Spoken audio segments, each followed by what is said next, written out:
사역입문 제9주차 수업 시작합니다. 우리가 지난주에 이제 중간 시험을 봤습니다.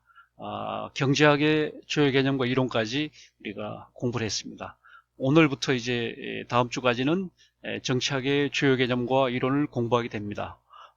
그리고 이어서 사회학의 주요 개념과 이론을 공부를 하고 나머지 두 주는 사회과학과 자연과학과의 관계에 대해서 공부를 함으로써 우리가 모든 진도를 마치게 됩니다. 자, 오늘 공부할 부분은 정치학의 주요 개념과 이론 중에서 근대 정치 철학과 혁명, 그 다음에 사회주의의 체제의 등장 없는 나머지 부분은 다음 주에 공부하도록 그렇게 하겠습니다.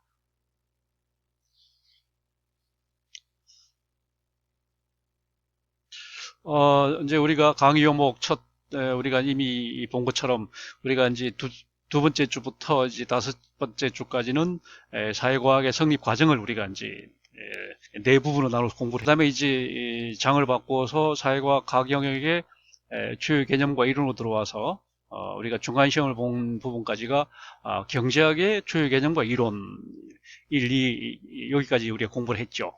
그리고 중간 시험 우리가 지난주에 치루었고 이번 주부터는 이제 정치학의 주요 개념과 이론을 2주로 나누어서 그리고 사회학의 주요 개념과 이론을 또 2주로 나눠서 공부를 하게 되는 거고 그 다음에 남는 부분이 이제 사회과학의 방법론적인 그런 것들 다시 말하면 자연과학과의 관계에 대해서 공부를 하게 된 겁니다.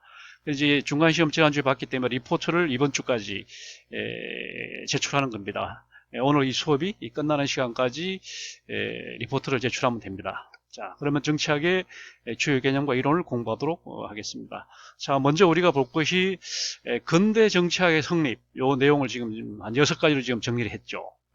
이게 결국은 뭐냐면 사회과학의 전문화 두 번째입니다. 우리가 첫 번째가 경제학과 이제 경영학이었죠. 경제학과 경영학이 선도를 했다. 이렇게 이제 얘기를 했고, 그 다음에 이제 두 번째 부분이 정치학의 발달과 행정학의 등장입니다.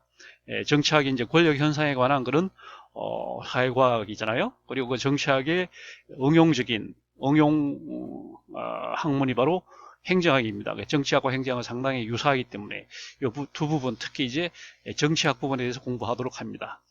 근대 정치학이 성립되게 된 것은 크게 6가지인데 첫째가 뭐냐면 근대 정치학의 이제 토대가 뭐냐? 근대 정치학의 물질적인 토대가 뭐냐? 근대 정치학의 성립이 되게 된 우리가 정치라고 하는 것이 이제 이렇게 형상화시켜 본다면은 구조물로 치면 이제 상부 구조에 해당이 되는 거니까 이 상부 구조를 받쳐주고 있는 토대가 뭐냐? 이게 그거죠. 그건 다시 말하면 이거는 상업 자본주의와 산업혁명, 그 다음에 중상주의다. 이 세 가지를 얘기할 수 있습니다. 우리가 이제 중세 봉건체제, 그 다음에 장원제가 이제 무너지게 된 계기가 뭐냐면, 중세 말에, 다시 말하면 근대 초에 자본주의가 처음 싹이 텄는데, 그 첫 단계가 상업 자본주의다 이렇게 우리가 공부를 했죠. 지난번 경제학 공부할 때 이미 상업 자본주의에 대해서 공부를 했습니다. 이거는 이제 시원적 축적이 이루어지는 그런 단계고, 그 다음에 이제 서양에서는 이게 실크로드를 중심으로 해서 이제 뭐랄까요, 자본이 축적되는 건 시기입니다. 그래서 실크로드로 이제 동양에 물품이 들어와서 그걸 단순 판매를 통해서 이제 자본가들이 등장이 됐습니다. 그런 자본주의를 우리는 이제 상업 자본주의라고 얘기를 했고, 그러한 상업 자본주의 그런 토대를 가지고 시원적인 축적 그것을 이제 자금으로 해서 자본으로 해서 본격적인 이제 기계제 대공업 대량 생산 체제로 들어간 것이 바로 산업혁명이었고 이 산업혁명이 바로 산업자본주의였던 겁니다. 그래서 이제 이런 상업자본주의를 토대로 해서 이제 산업자본주의가 싹이 텄고 이게 이제 국내적으로는 그런 거고 이제 국제적으로는 또 중상주의다 이렇게 얘기를 했습니다. 무역에서 이제 수출은 장려하고 수입을 억제함으로 해서 무역 흑자를 금으로써 축적하자 이렇게 해서 나왔던 것이 중상주의였던 겁니다. 이러한 경제적인 다시 말해 물질적인 토대를 기반으로 해서 이제 정치학이 성립이 됐다는 겁니다. 이렇게 되니까 이제 결국은 이런 걸 원만하게 이제 뭐랄까요 서로 도와줄 수 있는 그런 시스템 어떤 체제와 이념이 필요한 거죠. 그것이 바로 민족이라고 하는 겁니다.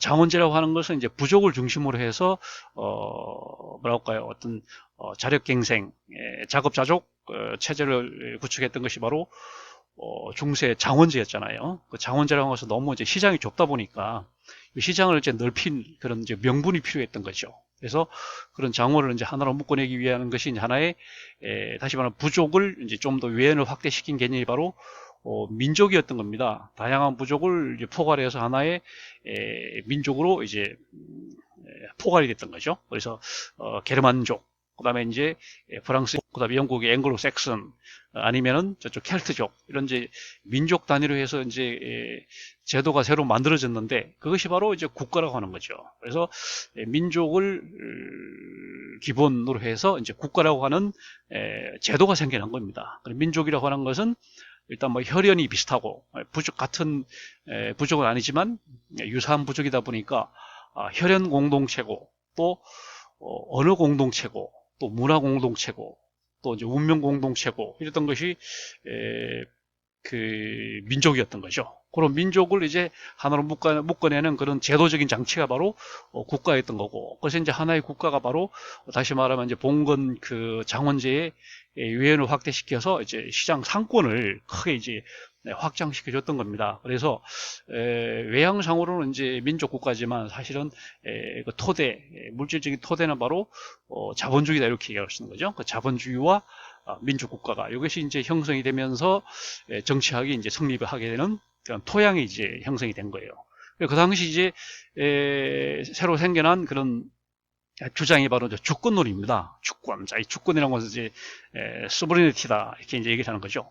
주권이라는 것은 말 그대로 국가의 고유한 권력을 이제 주권이라고 합니다. 국가의 고유한 권력이다. 국가라고 하는 조직체는 우리 사회의 여타 조직체와 구분되는 독특한 어떤 그 권력이 있다는 거죠. 그리고 우리는 이제 주권이다, 소브리니티다, 이렇게 이제 얘기를 해서, 다시 말하면 국가는 국가만의 정당성을 갖는 거죠. 기업체나 대학이나 무슨 병원이나 이런 것도 이런 조직체에 비해서 국가는 정당성을 독점을 하고, 그다음에 이제 세금을 부과할 수 있는 그런 권력이 있고, 그다음에 징병할 수 있는 그런 권력이 있고 하는 것이 국가란 말이에요. 국가는 그래서 어떤 우리 사회의 여타 조직과는 구분되는 확연한 그런 강제력을 독점을 하고 있고, 정당성을 독점을 하고 있고 하는 것이 바로 국가다. 그래서 그러한 국가가 갖는 고유한 권한을 주권이다, 이렇게. 그래서 주권론이 등장하게 되는 거예요. 국가가 이제 만들어지니까 당연히 주권이 이제 형성이 되는 거고, 그 다음에 이제 국가라고 하는 것도 아까 말한 것처럼 자본주의가 가능했기 때문에, 자본주의가 토대를 해서 이제 국가 형성이 되고, 그리고 국가에게 이제 정당성을 이제 부여했던 것이 바로 주권인 겁니다. 그래서 이것은 어떻게 보면은 사실을 뭐랄까요, 사실관계에서 나온 결론이기도 하고, 우리 사회의 뭐 여러 조직체를 한번 비교해 보면 국가라고 하는 조직은 여타 조직과는 확연히 구분되는 그런 주권이 있다, 이렇게 이제 결론에 이르기도 하지만, 뒤집어서 말하면 국가만이 주권을 가져야 한다라고 하는 게 당위론이기 때문에, 이것이 이제, 그래서 이걸 처음 주장했던 사람이 이제 장 보댕이라고 하는 이제 프랑스 사람이 주장을 합니다. 그래서 장 보댕의 이 주권론은 대단히 중요한, 다시 말하면 국가의 시대를 연, 다시 말하면 중세가 끝나고 근대 국가에게 이제 정당성을 이제 부여했던 그런 주권론이 바로 이 장 보댕에 의해서 제창이 되는 겁니다. 그래서 주권론은 이렇게 해서 이제 나온 거고, 사실은 이것이 좀 악용돼 가지고 그 당시 왕권 신수설, 절대군주제, 그 당시 이제 루이 14세나 그다음에 영국의 엘리베스 여왕 같은 그런 절대군주의 어떤 정당성을 부여하는 그런 이제 방편으로 이용됐던 것이 주권론이었고, 그다음에 이제 홉스라고 하는 사람도 사회계약서를 주장하긴 했지만, 이 홉스는 사실 사회계약서에 뭐랄까요, 우리 자연 상태는 만인에 대한 만인의 투쟁 관계이기 때문에 우리는 사회계약을 통해서 보다 인간적인 그런 국가를 만들어야 된다, 이렇게 이제 주장을 했고, 그런 사회계약의 형태가 바로 절대 군주제다, 이런 식으로 결론을 내렸거든요. 그래서 홉스가 그렇게 사회계약서를 주장하게 된 것은 그 당시 홉스가 왕의 신하였죠. 그러다 보니까 이제 그 자기 입장에서 본 그런 거였습니다. 그래서 우리는 홉스라고 하는 사람이 사회계약서를 처음 시작한 굉장히 선구적인 근대 정치 사상가로 이제 추앙을 받지만 사실은 그 내용에 들어가 보면 분석은 정확했고 그렇지만 그 처방에 있어서 가장 이상적인 형태의 사회계약서를 군주제라고 이렇게 보고 군주제를 옹호하는데 이 사회계약서에 악용이 됐기 때문에 또 홉스 사상의 이제 한계점이 바로 거기 있는 게 아닌가 이런 게 됩니다. 그래서 주권론과 홉스의 사회계약설이 이제 등장이 됐던 겁니다. 그 다음에 이제 그 당시에 이제 그 시민혁명이 일어나서 비로소 이제 선거, 의회 민주주의 문이 열렸거든요. 근데 정치라고 하는 게 결국은 그 의회, 국민 총선거, 이게 이제 근대 정치의 사실상 뭐 동전의 양면이나 마찬가지인데 그러한 의회 민주주의를 가능하게 했던 게 바로 혁명이었잖아요. 혁명. 근데 혁명들이 시민혁명들이 이제 의회 제도로의 문을 열었기 때문에 그런 시민혁명을 가능하게 했던 의식화 어떤 메커니즘 그게 바로 계몽주의였던 거예요. 계몽주의라고 한 것은 지금 한문으로 쓰여진 것처럼 우리 옛날에 수업 시간에 이미 얘기했던 것처럼 개자가 문을 연다는 거죠. 활짝 열어서 깨우친다는 거죠. 어리석은 거죠. 어리석음으로부터 문을 활짝 여는 그런 사상. 이걸 우리는 계몽주의다 이렇게 말하는 거고 영어로 쓰면 enlightenment라 이렇게 해서 불을 켠다는 거죠. 불을 켜는 주의. 불을 켜는 주의다. 계몽주의가 이제 그 당시에 등장을 했고 우리가 이미 공부를 했죠. 백과전스파들이 등장을 하고 그리고 근대 철학자들이 나와가지고 이제 계몽주의 사상이 이제 널리 보급이 되니까 그러다 보니까 이제 자연스럽게 시민혁명의 사상적인 토대가 된 것이고 그 다음에 계몽주의의 문을 연 것은 고전 철학에 대한 관심이었다. 이것도 우리가 얘기를 했죠. 그 당시 이제 삶의 여유가 생기니까 사람들이 특히 그리스 고전 철학, 특히 플라톤이나 아리스토텔레스 같은 그런 이제 고전 철학에 이제 관심을 가지면서 이 고전 철학을 이제 뭐 번역을 하고 그다음에 이제 그런 책을 읽고 이제 토론을 하고 그러다 보니까 사람들이 이제 의식 수준이 굉장히 이제 높아졌던 겁니다. 그러다 보니까 자연스럽게 이제 시민혁명으로 연결이 됐던 거고 그 시민혁명의 결과 이제 자유민주주의, 대의민주주의 문이 활짝 열렸던 겁니다. 그러니까 우리가 말하는 근대 정치학의 사상적인 토대는 바로 계몽주의에서 왔다 이렇게 얘기할 수 있는 거고 또 계몽주의로 유도했던 먼저 계몽주의의 눈을 뜨게 해줬던 것은 바로 그리스의 고전 철학이었다 이렇게 얘기를 하는 겁니다. 이러한 그 사상적인 토대에서 이제 발생했던 것이 바로 시민혁명이었잖아요. 시민혁명. 이것이 이제 최초의 시민혁명은 영국에서 청교도 혁명이었습니다. 1642년에. 그래서 영국 5천년 역사에서 왕이 없는 공화제, 왕이 존재하지 않던 공화제가 바로 이 청교도 혁명 시기에 크로멜이 총통으로 뽑혀가지고 그 당시면 이제 왕이 없습니다. 그러니까 영국 5천년 역사 중에 한 30년 정도만 왕이 없는 공화제였는데 그 시기가 바로 청교도 혁명 시기였습니다.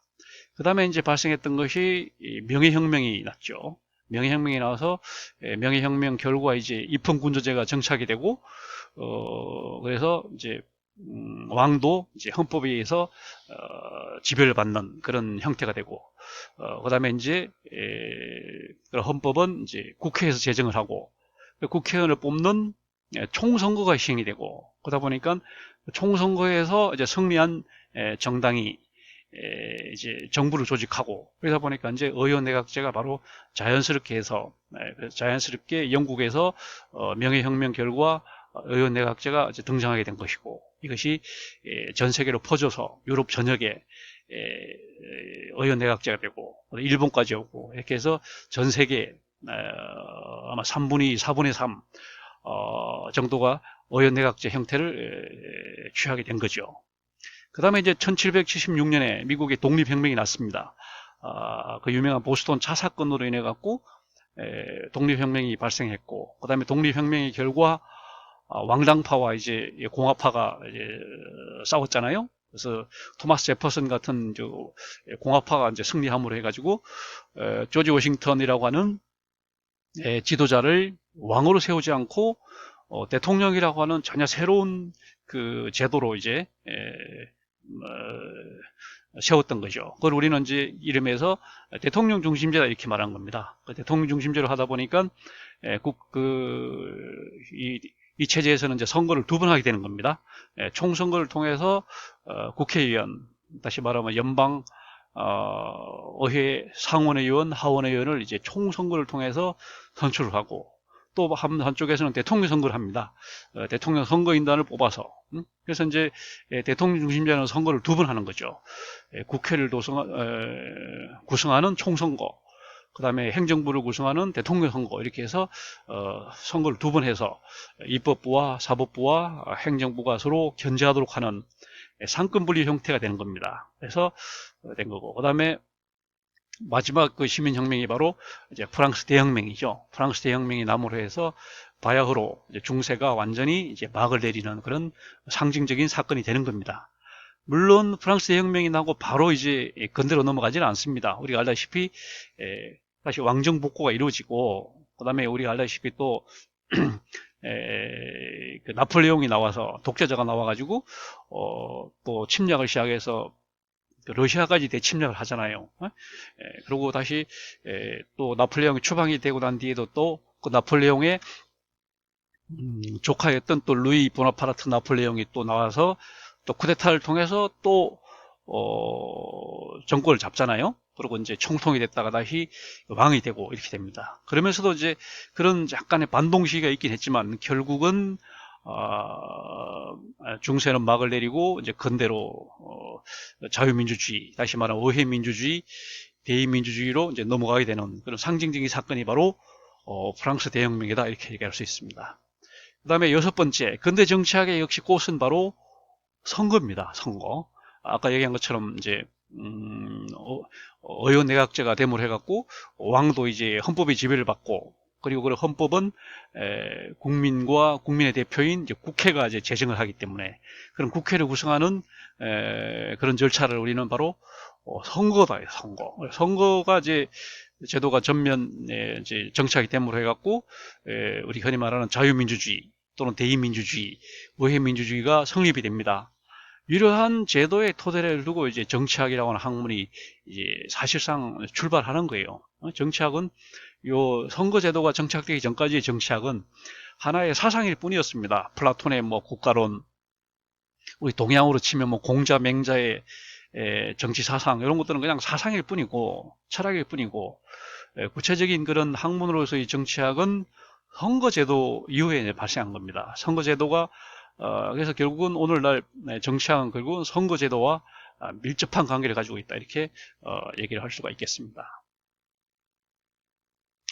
자, 그 다음에 이제 근대 정치학의 연원을 한 6가지로 우리가 나눠볼 수가 있겠어요. 지금 자, 첫째가 이제 근대 정치학 언제부터 시작이 됐어요? 아까 말한 것처럼 본격적인 선거 제도가 정착되기 전까지는 고전에 이제 기초를 두고 있는 고전에 기초를 두고 있기 때문에, 특히 그리스의 그 플라톤의 레파블릭, 리파블릭이라고 하는 폴리테이아라고 하는 책입니다. 이게 헬라어로 말할 때는 이제 플라토라고 말합니다. 플라토의 폴리테이아 이렇게 얘기하는 거고, 영어로 말할 때는 플라톤의 The Republic이라고 하는 거죠. 이 사람의 그 다음에 또 그리스 말로 할 때는 아리스토텔이라고 합니다. 아리스토텔의 폴리티카라고 하는 책입니다. 이 영어로 하면 아리스토텔레스, 이 뒤집혔군요. 그리스 말로 할 때 아리스토텔레스의 폴리티카고, 영어로 하면 아리스토텔의 The Politics라고 하는 책입니다. 이런 책에 이제 책을 읽는 거, 그런 옛날 그 문헌, 이런 고전이 바로 근대 정치학의 출발 지점이다 이렇게 이제 보면 돼요. 그리고 중국에서도 마찬가지로 유교 사상, 공자, 맹자, 한비자 이런 고전들이 이제 사실 정치학의 뿌리입니다. 그러나 그때는 그냥 책을 읽는 정도였고, 이것이 뭐 구체적인 그런 내용은 뭐 어떤 함의는 없었던 거고요. 그러다가 이제 시대가 좀 흘러서 중세 말쯤 와서 이런 이상적인 정치에 대한 이제 반발이 있는 겁니다. 우리 현실이 중요한 거 아니냐. 국가가 이렇게 돼야 되고, 정치라고 하는 게 이렇게 돼야 된다는 얘기만 하지 말고, 현실을 직시하고, 현재 정치가 어떤 문제가 있는지, 그리고 그런 문제점을 어떻게 해소해서 우리가 보다 우리가 민주적으로 살 수 있는 건지, 이게 중요한 거 아니냐 해서 사실상 최초의 반발을 제기했던 사람이 마키아벨리입니다. 마키아벨리 우리가 뭐 많이 듣는 얘기죠. 니콜로 디 마키아벨리라는 사람입니다. 이 마키아벨리 그 유명한 책은 바로 군주론이죠. 군주론. 마키아벨리 군주론입니다. 이것도 이제 이 사람 이탈리아 사람이니까 일 프린시페, 영어로 말하면 The Prince라고 군주론이라는 책을 썼습니다. 이 책은 말 그대로 군주라고 하는 왕의 이제 덕목에 대해서, 왕은 플라톤의 그 국가론에서 나오는 그런 왕처럼 아주 어질게만 해서는 현명하고 어질게만 해서는 왕이 될 수 없고, 아주 여우처럼 교활하고 뱀처럼 지혜로워야 된다, 이렇게 이제 얘기했던 사람이 마키아벨리였습니다. 그 다음에 공자, 맹자가 말한 것처럼 뭐 인의, 예지신 이런 게 중요한 게 아니고 왕은 정말 교활해야 된다. 그래서 국가 얘기를 극대화하고 이렇게 하는 건 덕목을 갖춰야 된다고 이제 강력하게 주장했던 사람이 마키아벨리였던 겁니다. 마키아벨리. 그래서 마키아벨리가 바로 이런 이상적인 국가 정치 이론에 대해서 반발을 제기했다, 이렇게 말할 수 있는 거고, 세 번째는 아까 얘기한 것처럼 주권론이죠. 주권론을 이제 장보댕이 이제 주장했습니다. 장보댕은 순수한 뜻에서 이제 주권론을 주장했지만 이게 왕권 신수설에 이용이 됐습니다. 왕권 신수설은 지금 영어 한문으로 쓴 것처럼 왕의 권리는 신이 준 것이다. 우리가 이것을 왕권 신수설이다, 이렇게 얘기합니다. The divine theory of the right, 이렇게 말하는 권리를 신이 준 것이다. 왕권 신수설. 이런 식으로 주권론이 묘하게 왕권 신수설하고 이제 결합이 됨으로써 그 당시 이제 그 절대군주제의 사상적인 정당성의 원천이 됐던 겁니다. 그러다가 이제 입헌군주제가 되면서 주권은 신이 준 게 아니라 국민이 준 것이다, 이 식으로 해서 국민주권론으로 넘어갑니다. 모든 권력은 국민에게서 나온다, 이런 식으로. 우리나라 헌법에 있는 것처럼 대한민국은 민주공화국이다, 제1조에 모든 권력은 국민으로부터 나온다, 이렇게 됐거든요. 이게 우리는 국민주권론입니다. 그래서 주권론의 처음에는 이제 왕권 신수설로 이제 형태로 등장이 됐던 것이고, 이제 시민혁명 이후에 입헌군주제가 정착이 되면서 이제 국민주권론으로 이제 변형이 됐다, 이렇게 말할 수 있는 겁니다. 그 다음에 이제 보댕이 공화국 6권이라는 책을 이제 내서 보댕이 이제 그런 그 주권론을 주장했던 거고, 아까 말한 그 토마스 홉스가 리바이어든이라는 책을 냈거든요. 자, 토마스 홉스라고 하는 사람이 그 당시에 이제 모든 책들을 라틴어로 익힌다는 겁니다. 보댕도 이제 프랑스 사람이었고, 홉스는 영국 사람이었지만 그 당시에는 이제 유럽의 이제 공통 언어는 라틴어였기 때문에 책들은 다 라틴어로 쓰여졌던 거고, 이 홉스의 리바이어든이라는 책도 이제 물론 라틴어로 쓰여진 겁니다. 그래서 이거를 영어식으로 읽으면 이제 리바이어든 이렇게 읽고, 그다음에 이제 라틴어로 읽으면 이제 레비아탄 이렇게 읽는 거죠. 이거는 이제 우리 구약 성경에 나오는 머리가 2개 달린 그 괴물입니다. 이 사람은 이제 그런 국가를 이런 괴물로 이렇게 비유를 해가지고 책을 냈습니다. 그래서 홉스는 아까 말한 것처럼 사회계약설의 창시자라고 하는 굉장히 우리 그 존경을 받는 그런 사람이기도 하지만, 아까 말한 것처럼 홉스의 결론은 가장 이상적인 사회계약의 형태가 뭐냐, 그게 바로 군주제다라고 이제 또 정당화를 시켰기 때문에 처방은 별로 바람직하지 못한 그런 처방이었다, 이렇게 얘기할 수 있을 겁니다. 그다음 네 번째가 이제 근대와 함께 시작된 주장이 바로 사회계약설입니다. 사회는 어떻게 해서 만들어졌느냐? 이거는 사회를 구성하는 개개인들이 자유로운 계약을 맺어서 자유로운 계약을 맺어서 사회가 만들어졌다고 보는 것이 사회 계약설이잖아요. 컨트랙트 티오리입니다. 계약설. 그래서 본래 이제 사회계약설의 주창자는 토마스 홉스입니다. 토마스 홉스가 주창을 했고, 토마스 홉스는 아까 말한 것처럼 자연 상태는 만인에 대한 만인의 투쟁, 정글의 법칙이 지배하는 곳이 자연 상태이기 때문에 인간은 모름지기 사회계약을 통해서 인간적인 그런 사회로 가야 되는데 그 형태가 바로 군주제다. 왕에게 모든 권한을 위임하는 것이 가장 이상적이다라고 이제 군주제를 옹호를 했던 겁니다. 그러다가 이제 로코에 와서는 어떻게 보냐면 로코라고 하는 또 영국 사람은 자연 상태가 홉스가 말한 것처럼 약육 강식의 그런 정글의 법칙이 지배하는 그런 아주 무지막지한 그런 곳은 아니지만 그렇지만 자연 상태도 뭐 그냥 뭐 살만한 곳이지만 우리가 자유로운 좀 더 이상적인 생활을 할 수 있다라고 이제 봤기 때문에 로코는 사회계약설 같은 사회계약설자지만 조금 입장이 다릅니다.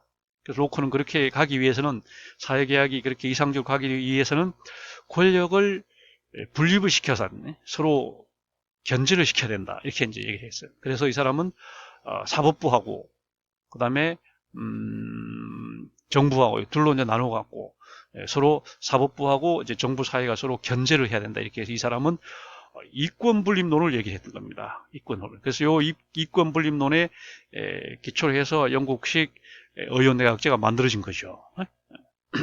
그 다음에 루소라고 하는 사람, 루소는 이제 스위스 사람이고 프랑스계 스위스 사람인데 이 사람의 주장은 자연 상태야말로 가장 이상적인 상태다.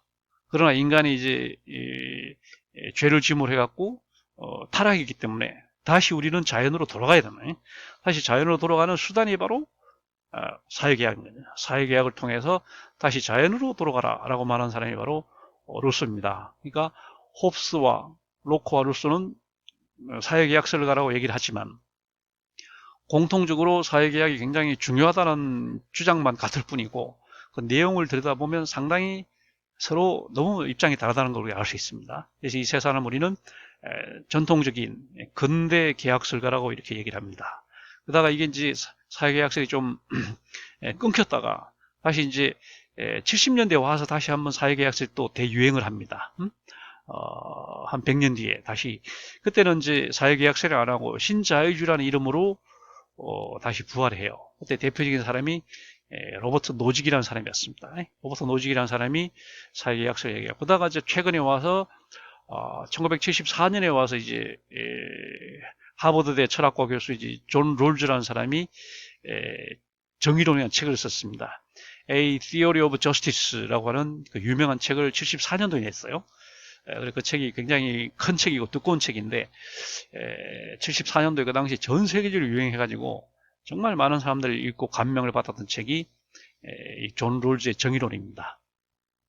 그다가 또 한 30년 또 맥이 끊겼다가 2000년대 2010년대 들어갔고 또 한번 이 사회계약서의 선풍을 일으킨 사람이 마이클 썬델입니다. 마이클 썬델이라는 사람이 역시 하버드대 철학과 교수고 이 사람이 그 유명한 정의란 무엇인가 What is Justice라고 하는 그 유명한 또 책을 냈습니다. 그래갖고 전 세계적으로 다시 한번 사회계약설의 그 바람을 일으켰죠.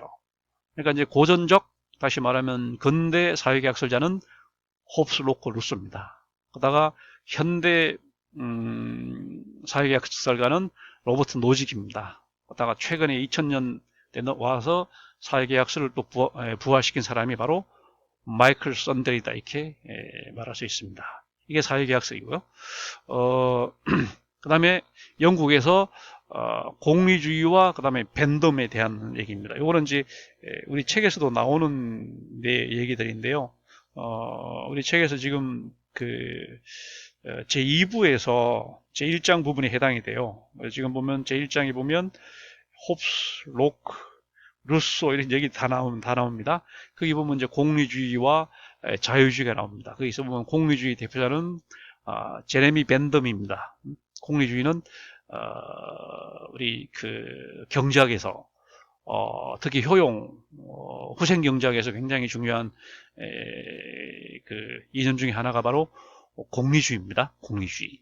공리주의 주장한 사람이 제레미 벤덤이고, 이 사람은 최대 다수의 최대 행복을 주장했습니다. 가장 경제적으로 가치 있는 것은 최대 다수에게 최대 행복을 주는 것이다, 이런 얘기를 했어요.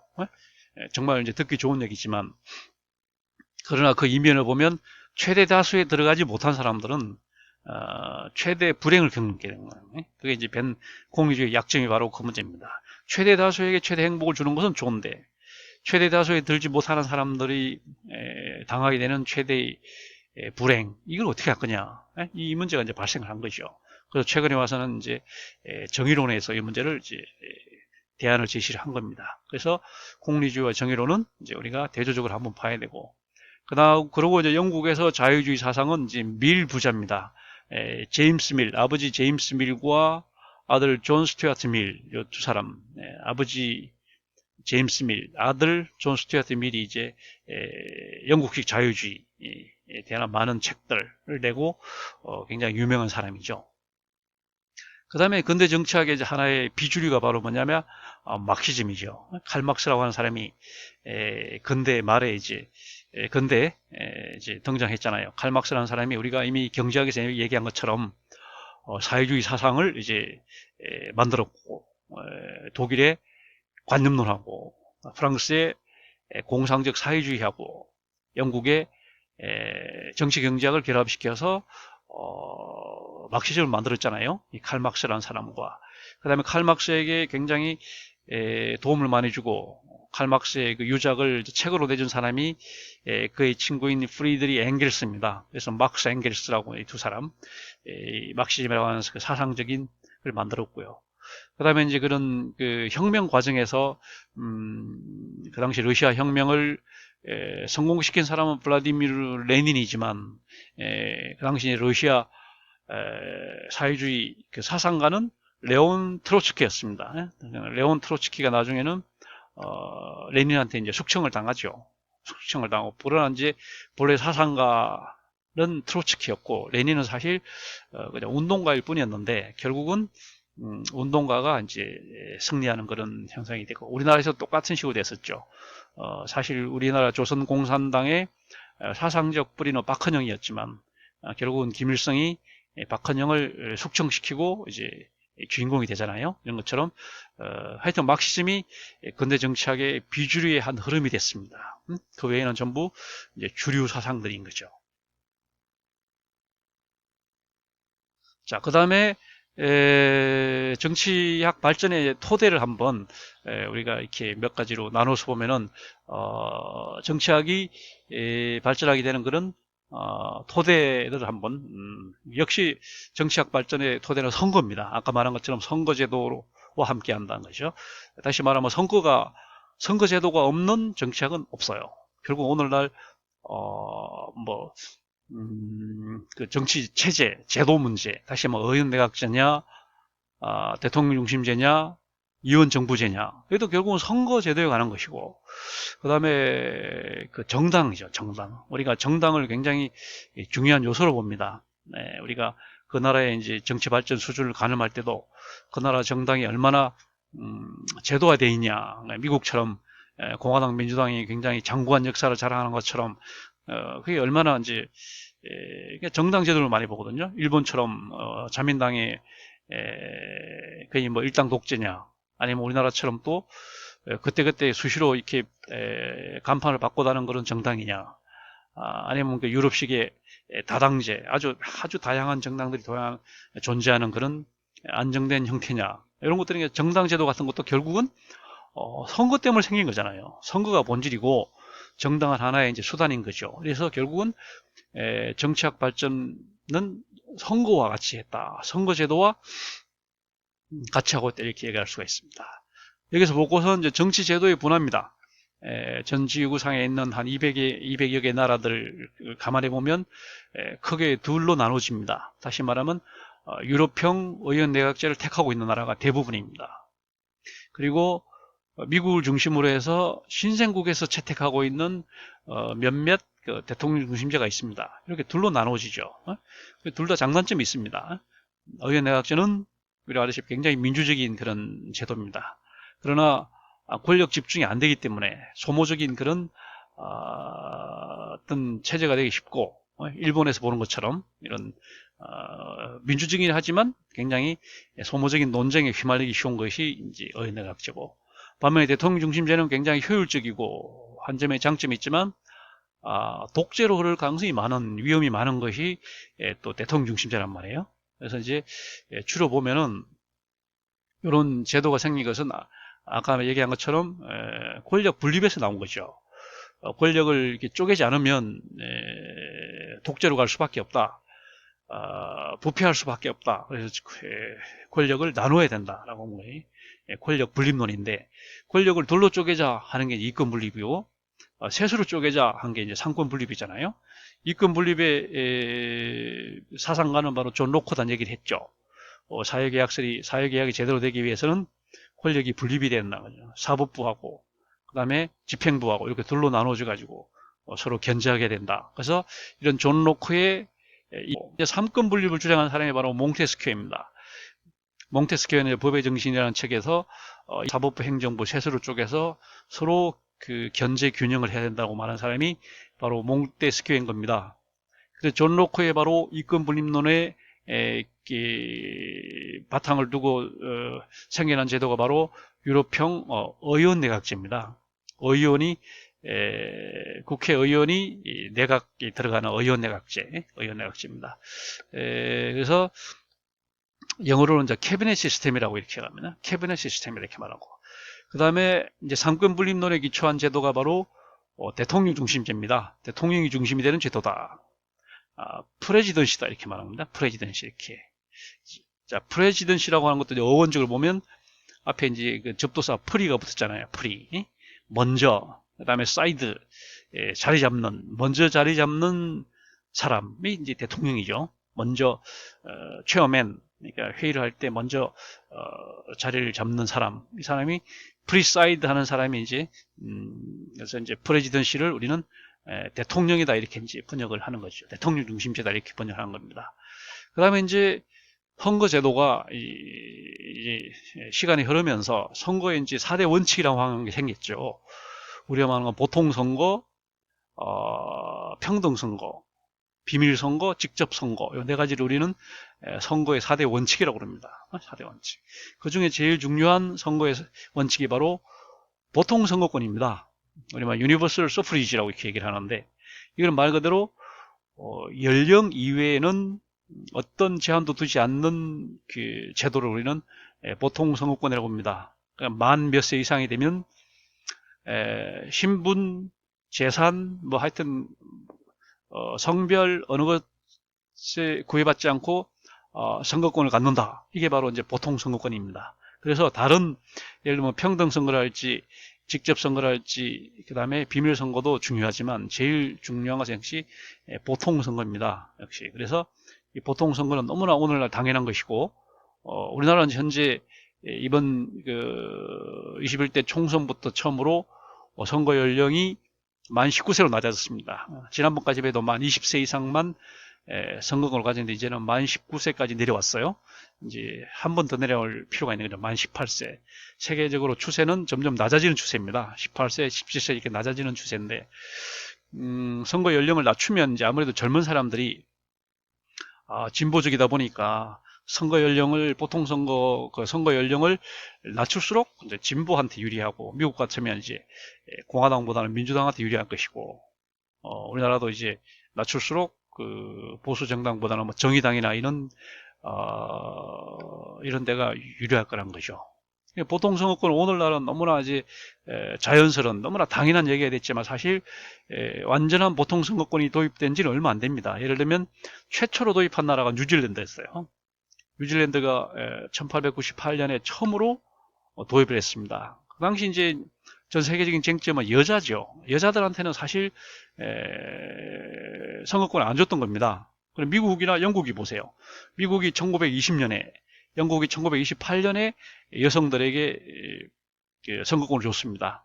미국은 예를 들면 흑인들한테, 영국은 예를 들면 재산의 구애 없이. 그래서 모든 성별의 그 다음에 재산에 신분에 관계없이 완전한 보통 선거권이 주어진 게 의외로 그렇게 오래됐지 않았다. 뉴질랜드는 굉장히 오래됐지만 미국이 겨우 1920년, 영국이 1928년, 우리나라는 물론 헌법이 만들어진 우리나라는 1948년 재헌헌법 때 우리는 이미 이게 도입이 돼갖고 우리는 뭐 처음부터 시행이 됐습니다만은 보통 선거권이 그만큼 중요한 그런 이념인 거고요. 그 다음에 선거제도가 계속 이제 발달이 됐던 겁니다. 그런데 이제 시민혁명 이후에 입헌군주제가 되고 이제 상원의원, 의회를 구성을 했지만 어떻게 하면 이런 국민들의 이해관계를 골고루 반영할 수 있을까? 이게 이제 최대 관심사인 겁니다. 다시 말하면 어떻게 하면 각계각층, 어떻게 하면 각 지역의 모든 사람들의 이해관계를 잘 반영시킬까? 그게 바로 대표성의 원리라고 하는 겁니다. 대표성, 리프레젠터티브네스를 어떻게 하면 높일까? 그래서 우리는 지역구를 처음에는 지역구만 했었죠. 비례대표가 없었습니다.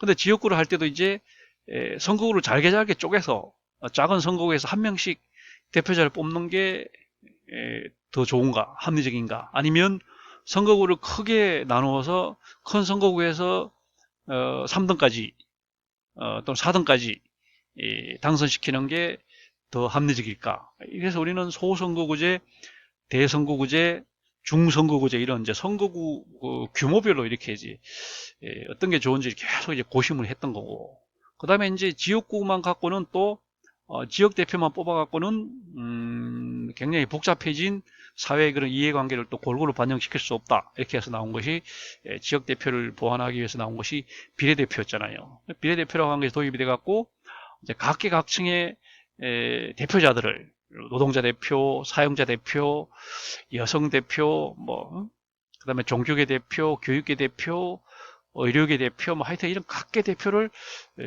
비례대표를 넣자 이렇게 해서 이제 비례대표라고 하는 게 생긴 거고, 그다음에 하나가 이제 상원 하원으로 나눠서 주로 유럽에서 이제 귀족 출신들은 주로 상원으로 들어가고, 그다음에 평민 출신들은 하원으로 들어가자 이 식으로 상원 하원이라고 하는 것도 쪼개기도 하고 이렇게 해서 하여튼 여러 가지 방식들을 이제 도입을 하게 되는 거고, 그다음에 이제 또 사표를 방지하기 위해서 우리가 이제 그 당선자한테 간 표가 있고 그다음에 낙선자한테 간 표가 있습니다. 예를 들면 51%로 당선이 되고 49%로 낙선이 됐다 그러면 51%에 간 사람들 표가 아니고 49% 낙선자에게 간 표를 우리는 죽은 표다 그래서 사표라, 죽을 사자 사표를 씁니다. 이 사표를 이제 방지해야 된다. 그래서 이제 사표를 살리기 위해서 우리는 오늘날 정당 명부식 비례대표제가 도입이 된 겁니다. 정당 명부식. 그리고 정당 명부식 비례대표를 해도 또 이게 또 문제가 있어요. 또 문제가 있기 때문에 이번에 새로 이제 우리가 이번 21대 총선에 도입한 게 연동형 비례대표제를 또 도입을 했습니다. 그래서 연동형 비례대표제도 해보니까 어떻게 됐어요? 쪼개기 정당이 생겼죠. 더불어민주당이 더불어시민당을 쪼개고 미래통합당이 미래한국당으로 쪼개고 이런 식으로 해서 쪼개기 또 위성정당 문제가 생겼단 말이에요. 그래서 아무리 우리가 아이디어를 짜고 해봐도 이 대표성을 완벽하게 우리가 구현할 수는 없고 최대한 하여튼 계속 고민을 해보자 이렇게 해서 이제 계속 우리가 새로운 제도를 도입을 하는 거고, 이번에 그 부작용으로 나온 것이 비례대표 투표할 때 정당이 너무 많았잖아요. 그래서 선거 용지가 너무 길었잖아요. 그래서 이게 참 문제가 있다 이런 또 반성이 나왔으니까 다음 총선 때는 또 어떤 제도가 나올지 한번 우리가 봐야 됩니다. 어쨌거나 국민들의 이해관계를 가능하면 이제 대표성 있게 반영시키는 게 우리의 이제 관심사이기 때문에 이 대표성에 대한 연구들이 계속 지금 나오고 있고 시험 해보고 있는 거죠. 그래서 이제 그 나온 것이 수기민주주의라는 겁니다. 민주주의라는 것이 이제 오늘날 이제 어쩔 수 없이 다 지역적인, 그다음에 뭐 인구도 많고 이다 보니까 직접 민주주의라고 하는 것은 절대 불가능하고 간접 민주주의로 갈 수밖에 없는데, 그렇다고 또 대표성으로 가는 이것도 이제 한계가 있으니까 우리가 수기 민주주의를 해보자 이렇게 해서 충분히 검토하는 민주주의, 델리버리티브 디모크라시로 해서 우리는 충분히 검토하는 민주주의를 해보자. 그래서 수기 민주주의에 대한 얘기들이 많이 있고, 지금 현재 예를 들면 뭐 국회나 뭐 지방의회에서 주민 참여 예산제 이런 것도 있거든요. 이런 것들도 다 수기 민주주의 형태고, 그다음에 뭐 아파트 무슨 입주자 대표회의 같은 데서 그 투표로 결정하지 않고 충분히 서로 토론 논쟁을 해서 결정하는 그런 문화들이 있습니다. 이것을 우리는 수기 민주주의다 이렇게 얘기를 합니다. 그 다음에 정당이라고 하는 제도가 이제 생겨난 겁니다.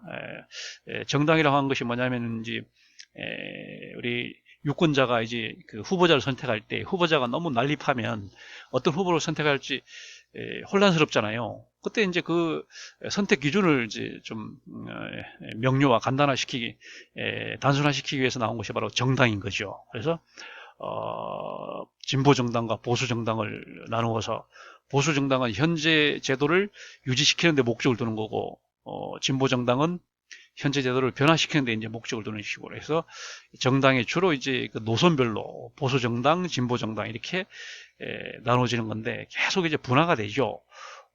보수 진보만 있는 것이 아니라 오늘날 진보가 더욱더 분화가 돼 갖고 뭐 녹색당, 뭐 여성당 뭐 이런 식으로 계속 분화가 되잖아요. 그러니까 이런 식으로 정당이라고 하는 제도가 생겨나는 것이고, 그래서 정당이 굉장히 중요한 겁니다. 이것이 정당이 수행하는 역할을 보면 그렇게 바람직하지는 않은데, 그래서 우리 한문을 쓸 때도 정당 쓰면 이 당자는 무리당자를 씁니다. 집당자가 아니고 무리당자예요. 사람들이 무리지어서 모여드는 거, 한문을 볼 때도 밑에 까물 흑자가 들어가잖아요. 까만 흑심을 품은 사람들이 모이는 그런 곳이 정당인 겁니다. 그러니까 정당이라고 하는 것은 권력을 잡기 위한 하나의 제도적 장치다 보니까 그 하는 행동들이 보면 부패할 수밖에 없고, 또 권위적으로 이렇게 반민주적으로 갈 수밖에 없어요. 민주주의와 역행하는 겁니다. 그러니까 우리가 보면 가장 민주적이어야 할 정치 조직인 정당이 가장 비민주적이더라. 이런 이제 역설. 그리고 우리는 이제 로버트 미엘스라는 사람이 이런 역설 현상을 보고는 과도제의 철칙이라는 걸 주장했죠. 과도제라고 하는 철칙. 이 과도제라고 하는 것은 심지어 정당에서도 맞아 들어갈 정도로 철칙이라는 거예요. 쇠덩이와 같이 단단한 법칙이란 거죠. 그러니까 정당이 이렇게 과도제가 지배한다는 것은 오죽하겠냐. 다른 곳은 군대, 경찰, 검찰, 사법부, 교회, 은행, 뭐 기업체, 뭐 어디를 가보라. 이 다 과도제가 지배한다. 소수가 다수를 지배하는 그런 과도제라는 거죠. 이것이 정당에서도 그럴진데 다른 조직들은 말할 필요가 있겠냐. 그래서 이제 로버트 밀스가 과도제의 철칙을 얘기했던 겁니다. 그 정당 하나로는 또 이해관계가 충분히 반영이 못 되니까 그걸 또 보완하기 위해서 나온 것이 바로 다양한 이익 집단들이 계열화되는 겁니다. 그러니까 이제 보수 정당 쪽에는 이제 자본가 단체가 연결이 되고, 그다음에 진보 정당 쪽에는 또 노동자 집단들이 이제 등장이 된 거예요. 다양한 이익 집단들이 이제 서로 계열화돼 가지고 서로 이제 연계돼 갖고 압력을 행사하거든요. 그래서 이게 압력 단체라는 거죠. 활동에다가 초점을 두면 이제 압력 단체라고 그러고, 그 사람들이 하는 일 기능에다가 이제 또 초점을 두면 또 이제 이익 집단이다 이렇게 얘기를 하는데, 이 이익 집단이 이제 만들어지고, 이익 집단 압력 단체는 또 너무 자기들 이해관계만 너무 집착하는 건 또 문제가 있잖아요. 그래서 그런 문제를 또 보완하기 위해서 NGO가 많이 생겨나요. NGO. Non-Government Organization. 우리말로 번역하면 비정부 조직이죠. 비정부 조직. 다시 말하면 정부로부터 어떠한 도움도 받지 않고 자립하는 그런 조직들. 우리 말하는 시민단체입니다. 환경연합, 참여연대, 뭐 경실련 이런 걸 NGO입니다. 이런 것은 이제 보다 보편적인 국민의 이익을 추구하는 곳입니다. 의사협회, 변호사협회 이런 데는 이익 집단이죠. 노동조합, 그 다음에 경영자 총연맹 이런 데는 다 이익 집단입니다. 이익 집단도 필요하지만 때때로 이제 이익 집단이 너무 자기들 그 집단 이기주의로 쏠리기 때문에 보다 보편적인 그런 이익을 반영하는 장치로 NGO가 많이 이제 생겨났고, 또 최근에 와서 NGO도 또 역할에 문제가 있다 이렇게 해서 이제 NPO 또 이제 비영리 조직, 비영리 단체 이런 것들이 또 각광을 받고 있고, 계속 지금 이제 이런 제도들이 보완된 정당 하나로 되겠다 했다가 이제 안 되니까 이익 집단으로 했다. 그다음에 NGO, NPO까지 계속 이런 제도 보완을 통해서 선거제도가 보다 좀 완벽하게 좀 대표성을 높이는 방향으로 이렇게 가려고 노력을 하고, 그런 노력의 일환으로 이제 정치학이 계속 발전하고 있는 거죠.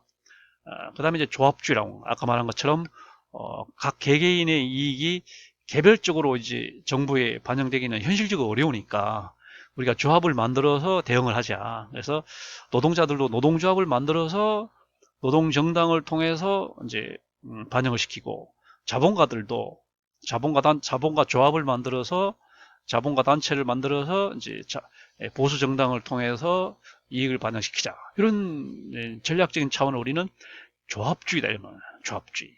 그래서 개별주의, 개인주의가 아니라 조합주의적으로 이제 대처하도록 되어 있는 그런 게 이제 정치학. 그래서 이제 우리가 말하는 정치 과정, 선거 제도를 들여다보면 모든 것이 거의 가도 조합주의로 움직이는 걸 알 수 있습니다.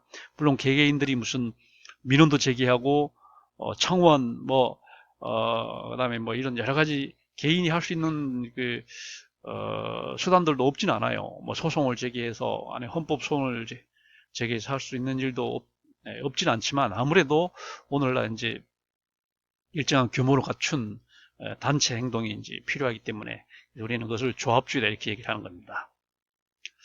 그 다음에 이제 비주류 정치학을 우리가 공부를 해야 되는 겁니다. 비주류 정치학, 아까 얘기한 것처럼 사회주의권 정치학입니다.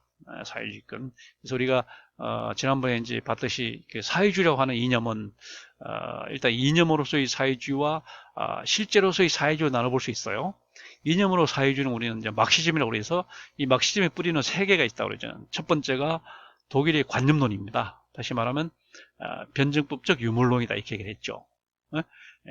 헤겔의 변증법하고 호에르바하의 유물론을 결합을 시켜서 독일의 변증법적 유물론하고, 그 다음에 프랑스의 공상적 사회주의입니다. 생시몽이나 프루동 같은 이런 사람들의 공상적 사회주의, 꼬면 사상을 또 결합을 시키고, 그 다음에 영국의 정치경제학을 결합을 시킵니다. 특히 우리가 지난번 경제학 시간에 다 이제 공부를 한 내용들이지만, 특히 고전 경제학 중에서 아담 스미스, 데이비드 리카도의 공통 주장인 노동가치설, 그다음 잉여가치설, 이걸 그대로 받아들여요. 그래갖고 그 막시즘이 되는 것이고, 또 신고전 그 경제학 중에서는 한계 이윤율 체감의 법칙입니다. 한계 허용 체감의 법칙을 받아들여서 그걸 이제 이윤율에다가 적용을 합니다. 그래서 나온 것이 한계 이윤율은 체감한다 거지. 자본주의라고 한 것이 점점 한계 이윤율이 조금씩 증가할 때, 다시 말하면 뭐랄까 축적, 뭐랄까요, 소득의 재창출이 좀씩 증가할 때 자본주의가 존속하는 것이지, 어느 시점에 가면 이것이 증가하다가 꺾인다는 거죠. 더 이상 증가하지 않는다는 겁니다. 그러면 자본주의는 붕괴할 수밖에 없다. 집값도 그러니까 조금씩 올라야지 어느 지점에서 꺾인다. 주식 시세도 조금씩 올라야지 꺾인다. 그러면 꺾인다는 것은 그만큼 그거는 이미 이제 자본주의가 한계에 왔다는 걸 얘기하기 때문에, 세계 경제가 지금 그런 국면에 있는 것이고, 그래서 칼 막스나 레닌이 얘기를 하잖아요. 오늘날 자본주의는 사회주의로 갈 수밖에 없는데, 그 이유가 바로 한계 이윤율 체감의 법칙 때문에 그렇다. 어느 지점에 가면 이윤율이 꺾이게 되고, 그러면 사회주의로 넘어갈 수밖에 없다라고 이제 이 세 가지를 결합시켰던 것이 이념으로서의 막시즘이었다면, 실제로서의 막시즘은 이제 칼막스죠. 칼막스라고 하는 사람은 그냥 단순히 그 막시즘이라고 하는 사상, 사회주의 사상을 그냥 완성만 한 것이 아니고, 이 사람은 실제로 행동으로 실천을 했습니다. 이 사람은 이제 그 사상 체계가 너무 위험하다 그래서 이제 독일에서 추방을 당했잖아요. 그래서 영국으로 이제 추방돼서 런던에서 그 런던 도서관에서 이제 평생을 이제 연구하고 책을 쓰고 하면서 거기서 영국에서 죽었잖아요. 그래서 이 사람이 거기서, 그러면서 이 사람은 국제 노동운동에 직접 참여를 했어요. 그래서 우리가 그 유명한 제1 인터내셔널이라고 하는 그 국제 노동자 대회에 이 사람이 참여해서 이 사람이 총위원장까지 맡았어요. 그러니까 이제 막스는 그냥 단순히 사상만 가지고 있던 게 아니고, 그 사상의 실천을 위해서 몸소 이제 뛰었던 사람이 바로 칼 막스입니다. 이런 칼 마크스의 사상을 이제 실천했던 게 바로 이제 사회주의 혁명이 일어났다는 거죠. 칼 마크스는 그렇게 얘기를 했죠.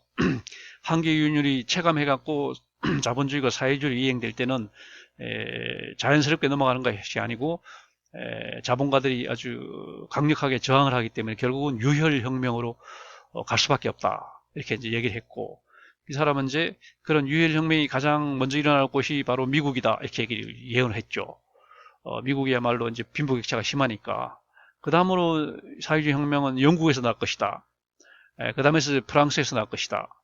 그 다음 마지막으로는 이제 독일에서 혁명이 날 것이다. 이렇게 이제 예언을 했는데, 그리고 절대 혁명이 나지 않는 곳은 빈부격차가 전혀 없는 러시아나 중국이나 이런 데서는 절대 사회주의 혁명이 일어나지 않을 것이다. 이렇게 이제 예언을 했는데 그 예언이 완전히 빗나갔죠.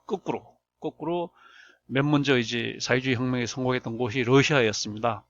레닌이 이제 볼셰비키 혁명을 일으켜서 성공하게 된 거고, 그 다음에 중국에서 마오쩌둥이 이제 또 성공하는 것이고, 그다음 북한에서 김일성이, 베트남에서 호치민이, 쿠바에서 카스트로가, 동유럽에서 이런 식으로 해서 사회주의가 점점 이제 세력을 확장해서 사회주의권을 이제 형성하게 되는 거죠. 이당 사회주의도 한 나름대로 또 독자적인 어떤 그 노선이 있구나, 발전해 나가는 길이 있구나, 이런 것들을 우리가 이제 상당히 좀 호기심 있게 쳐다봤던 건 사실인데, 이것이 오래가지 못하고 이제 무너졌던 거죠. 그게 우리가 말하는 사회주의 정치 체제의 몰락입니다.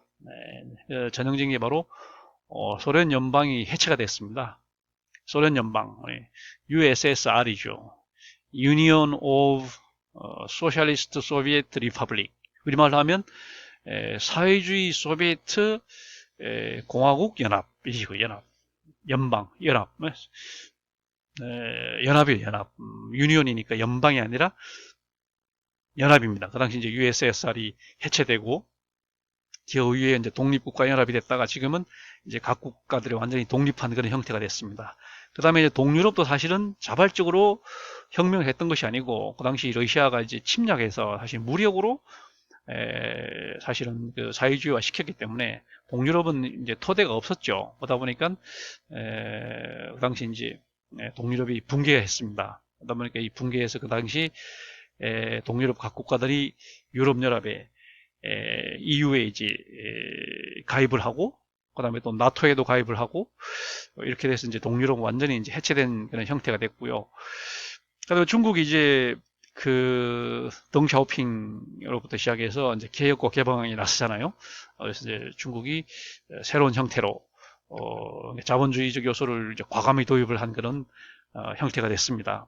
물론 그러나 깊이 들어가 보면 사회주의 변치 않는 사회주의죠. 다시 말하면 국유제가 돼 있고, 그 다음에 이제 선거제도가 없어요. 중국은 선거라는 게 없습니다. 아예 없어요. 그래도 북한은 형식적인 선거가 있는데 중국은 거의 뭐 아예 선거가 없습니다. 그러다 보니까 이 나라는 선거가 없으니까 이 나라는 사회주의구나. 우리가 오늘 그래서 그 체제가 사회주의냐 아니면 자유민주주의 체제냐를 구분하는 게 바로 선거가 있냐. 제대로 된 선거가 시행이 되면 그는 이제 자유민주주의라고 얘기를 한 거고, 겉으로 볼 때는 뭐 이렇게 사회재산자도 많고 이렇게 해서 겉으로 볼 때는 외형상 자유민주주의와 유사한데 선거가 없다, 중국처럼 이러면 이거는 이제 이거는 자유민주주의가 아니다, 이거는 사회주의다, 이렇게 얘기를 한 거죠.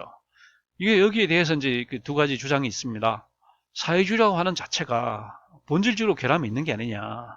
자본주의도 물론 모든 걸 시장에 맡겨놓지만 빈부격차로 인해서 결국은 이윤율 체감으로 가는 거고, 그러다 보니까 자본주의가 본질적인 결함을 안고 있는 걸 너무나 잘 알고 있는 사실인데, 그러면 우리가 그 자본주의 대응해서 우리가 새로 인간이 이제 설계해낸 제도인 사회주의는 그럼 완벽하냐?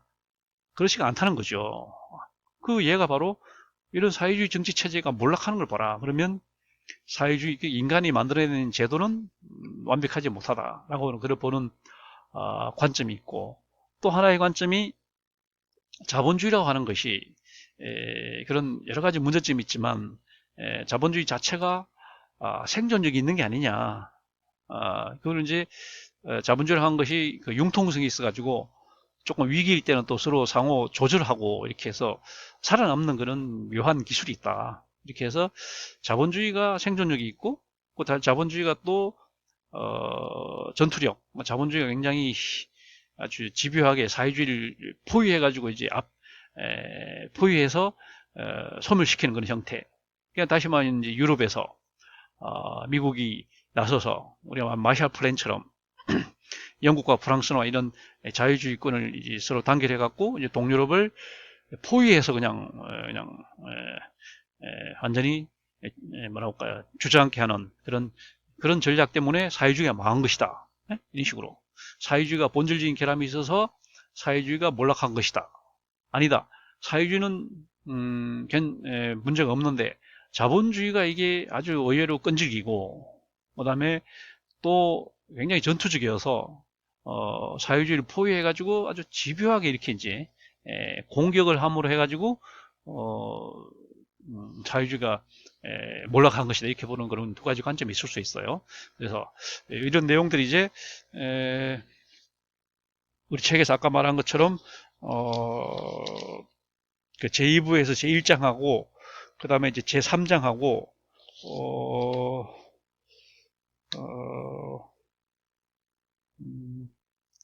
그 다음에 이제 제3부 들어와서 또 제3장하고 이런 내용들을 여러분들이 좀 읽어보면 되겠습니다. 그러면 또 다음 주에는 또 남은 부분 정치학을 공부하고 해서 우리 정치학 모든 부분들을 마치고 그다음에 이제 사회학으로 들어가도록 그렇게 하겠습니다.